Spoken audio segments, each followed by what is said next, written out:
નમસ્કાર, સ્વાગત છે તમારું મારા કિચનમાં। આજે હું એક સરસ મજાના હેલ્ધી પરોઠા બનાવવાની છું, કોથમીરના પરોઠા। તમે જોઈ શકો છો એકદમ સરસ ગ્રીન કલરના થાય છે। અંદર મેં કોથમીરની પેસ્ટ પણ નાખી છે અને આખી કોથમીર સમારીને પણ નાખી છે। તો તમે આવા પરોઠા જો બાળકોને લંચમાં આપો કે પછી ડિનરમાં આપો તો બી એ લોકો સારી રીતે ખાઈ લે છે। આમ તમે કોથમીર વીણીને કાઢી લેશે, પણ આવી રીતે પરોઠામાં એડ કરશો તો એ લોકોને ભાવશે પણ ખરા અને હેલ્ધી પણ રહેશે પરોઠા। આપણે બનાવવાનું સ્ટાર્ટ કરી દઈશું। આપણે બનાવવાની શરૂઆત કરી દઈએ તો મેં અહીંયા 150 ગ્રામ જેટલી કોથમીર લીધી છે મિક્સરમાં, 5 થી 6 કળી લસણ અને 2 લીલા મરચાં લીધા છે। હવે આપણે એને થોડુંક પાણી ઉમેરી અને ગ્રાઇન્ડ કરી લઈશું અને આવી રીતે જો પેસ્ટ જેવું બનાવી દેવાનું છે આપણે, જેનાથી આપણે લોટ બાંધવાનો છે, બરાબર। તો હવે આપણે લોટ લઈ લેવાનો છે। મેં અહીંયા ઘઉંનો લીધો છે, તમારે અડધો ઘઉંનો અડધો મેંદો મિક્સ કરવો હોય તો પણ કરી શકો છો। એકલો મેંદો એકલો ઘઉંનો પણ લઈ શકો છો।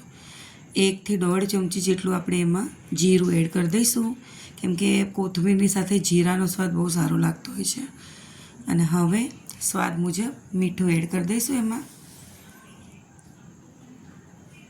અને 3 થી 4 પરી જેટલું આપણે તેલ લઈ લઈશું, કેમકે તેલ સારું લાગે છે, થોડું પરોઠામાં મોણ સારું હોય ને તો પરોઠા ક્રિસ્પી બને છે।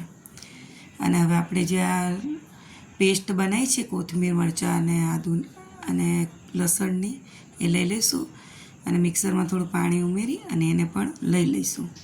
અને મેં સમારેલી કોથમીર લીધી છે એ પણ એડ કરી દઈશું અને હવે આપણે એનો લોટ બાંધી દઈશું। પરોઠા જેવો આપણે લોટ બાંધી દેવાનો છે। જુઓ આટલો ઢીલો હોવો જોઈએ, બહુ જ કડક નહીં, થોડું અટામણ લઈને વણીએ ને એવી ટાઈપનું હોવું જોઈએ। તો જુઓ મેં આ રીતે પરોઠું વણી લીધું છે અને થોડું જાડું રાખ્યું છે અને હવે આપણે એને શેકી લઈશું। તો તવો ગરમ મૂકી દીધો છે અને પરોઠું પણ શેકાઈ ગયું છે। જુઓ તમે એકદમ સરસ ગ્રીન કલર પણ છે અને પરોઠા એકદમ સ્વાદમાં પણ એકદમ સરસ જ થાય છે એકદમ। હવે આપણે એવી રીતે 2 પરોઠા તૈયાર કરી દઈશું। તો જુઓ મેં અહીંયા પરોઠા બનાવીને રેડી કરી દીધા છે। તમે આને ચા જોડે ખાઈ શકો છો, રાયતા જોડે ખાઈ શકો છો, તમને છુંદા સાથે પણ આ સારા લાગે છે। તો જુઓ તૈયાર છે આપણા કોથમીરના પરાઠા।